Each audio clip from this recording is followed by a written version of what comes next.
Hello student, in today lecture we will study about Kirchhoff first law या junction rule या KCL. KCL means Kirchhoff current law. अब ये क्या बोलता है, ये देखिए बेटा, in any electric circuit the algebraic sum of current any junction is zero. Algebraic sum of current any junction is zero. अब आप कहोगे कि जंक्शन क्या होता है? This is junction. जंक्शन क्या है? जहां पे नंबर ऑफ कंडक्टर्स आपके किसी पॉइंट पे मीट आउट करेंगे. All the four conductors are meet out this point and this is known as a junction. This is known as a junction. और उसके बाद या और का मतलब या क्या बोल सकते हैं, यानी कि पहली स्टेटमेंट तो ये बोलती है कि जो अलजेब्रिक सम होगा ना करंट्स का किसी जंक्शन के ऊपर वो जीरो होगा, यानी कि I1 plus I2 plus I3 plus I4 equals to zero. दूसरा ला क्या, इसके अंदर दूसरी स्टेटमेंट क्या है इसकी, the sum of current entering a junction is equals to the sum of current leaving the junction. कितना करंट आ रहा है, कितना करंट जा रहा है, वो क्या क्या होगा आपका, इक्वल होगा. यानी जितना आ रहा होगा उतना ही क्या होगा, जा रहा होगा, उनके सम के इक्वल होगा. अब देखिए ये कोई भी डायग्राम है, ठीक है, ये I1 करंट है, ये I2, ये I2, I3, I4, ठीक है. पहली स्टेटमेंट के अकॉर्डिंग, इसकी डेफिनेशन के according summation I equals to zero. Summation I क्या है आपका, जीरो.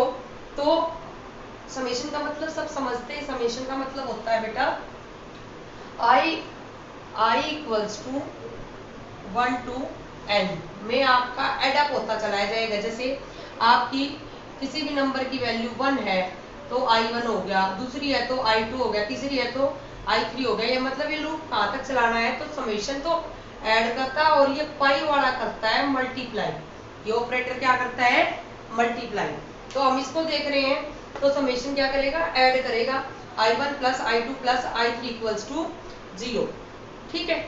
अब आपका ये देखिए ध्यान से, यहाँ पे एक चीज नोट करनी है कि ये समेशन करंट किसके इक्वल है, जीरो. अब एक चीज माइंड में फिट कर लो, अगर आप एंटरिंग करंट को पॉजिटिव ले रहे हो तो लिविंग करंट को क्या लोगे, नेगेटिव, या वाइस वर्सा. यानी कि एंटरिंग करंट कौन है, I1 और I2.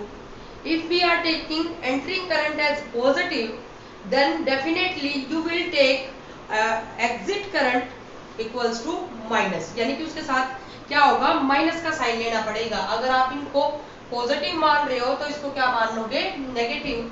तो एक लाइन लिख देना इसके अंदर, let the entering current equals to positive and leaving current equals to negative. तो I1 प्लस I2 के आगे तो पॉजिटिव आ गया, और I3 और I4 के आगे क्या आ गया, नेगेटिव. क्या आया, नेगेटिव. अब इक्वल्स टू जीरो.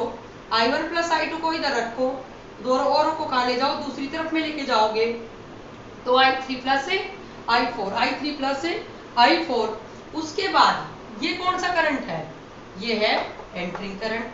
ये कौन सा क्या सम है, सम ऑफ लिविंग करंट. अब लिविंग मतलब जो इसको छोड़ के जा रहा है जंक्शन को.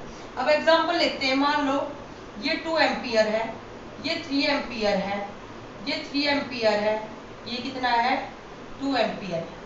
ठीक है. तो आपका क्या है, इसको और इसको ऐड करो, 3 और 2 5, 3 और 2 5, लेकिन ये माइनस का 5 होगा तो आपका कटने के बाद क्या आएंगे, equals to zero. This is Kirchhoff first law.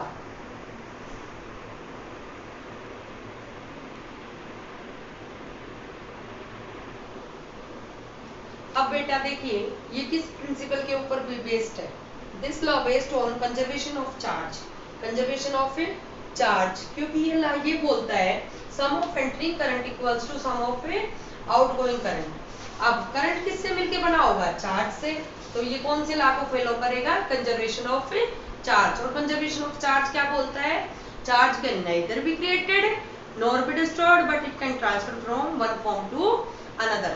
लेकिन ऐसा कुछ भी नहीं हुआ, आपका जितना चार्ज एंटर कर रहा है उतना क्या है, बाहर जा रहा है. तो ये इस लॉ को फॉलो करेगा. ये बोर्ड पॉइंट ऑफ व्यू से इंपॉर्टेंट आपका. एक छोटा सा न्यूमेरिकल देखिए कि 4 एम्पियर का कोई करंट है, वो अंदर की तरफ आ रहा है, 6 एम्पियर का कोई करंट है वो भी अंदर की तरफ आ रहा है, लेकिन एक तो आई करंट और एक ये करंट आपका कहाँ जा रहे हैं, बाहर की तरफ। किरचॉफ फर्स्ट रूल लगाओ या जंक्शन रूल लगाओगे तो आपका क्या बोलता है ये रूल कि sum of entering current equals to sum of leaving current. Entering कौन सा है 4 और 6, 6 और 4 क्या हो गया है 10 हो जाएगा ये। अब उसके बाद किसके इक्वल लिखा 2 प्लस आई, क्योंकि निकल तो ये दोनों ही रहे हैं 2 और आई।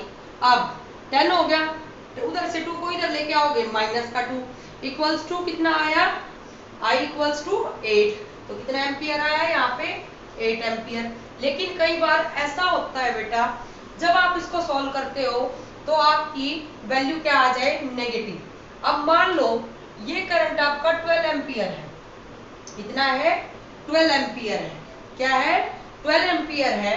और कई बार आपका प्रैक्टिकल के टाइम पे एग्जामिनर पूछ भी लेता है ये चीज क्या इसकी वैल्यू नेगेटिव हो सकती है, लेकिन सारे बच्चे मना करते हैं, लेकिन इसकी वैल्यू नेगेटिव हो सकती है, वो देखिए कैसे। अब 6 प्लस 4 इक्वल्स टू 12 प्लस आई, ठीक है। अब 6 प्लस 4 माइनस 12 इक्वल्स टू आई, आई की वैल्यू कितनी आ गई आपका -2 एम्पियर। अब कितना आ गया आई की वैल्यू आ गई अब हमारी 2 एम्पियर, लेकिन माइनस की आई, क्या आई माइनस की। तो आपने क्या करना है कि सर या मैम जो भी है कि आपका ये वैल्यू नेगेटिव कभी नहीं हो सकती। अब यानी नेगेटिव होने का मतलब क्या है कि ये अपोजिट डायरेक्शन में फ्लो करेगा, तो आप इसके एरो को चेंज कर दोगे और ये एरो कहाँ लग जाएगा आपका ऊपर की तरफ, और तब भी ये रूल इसको सेटिस्फाई करेगा। देखना 6 प्लस 4 कितना 10 प्लस 2, क्योंकि एंटरिंग करंट अब तीन बन गए 4 6 से प्लस 2, तो आपका कितना बढ़ गया 12, और ये क्या है आउटगोइंग करंट कितना है 12, तो सेटिस्फाई तो कर रहा है इस रूल को। तो उस केस में हमने डायरेक्शन को चेंज कर देना है, ये नहीं कहना कि आ नहीं सकती, आ सकती है, लेकिन उसमें हम करंट की डायरेक्शन को क्या करेंगे चेंज करेंगे। Thank you.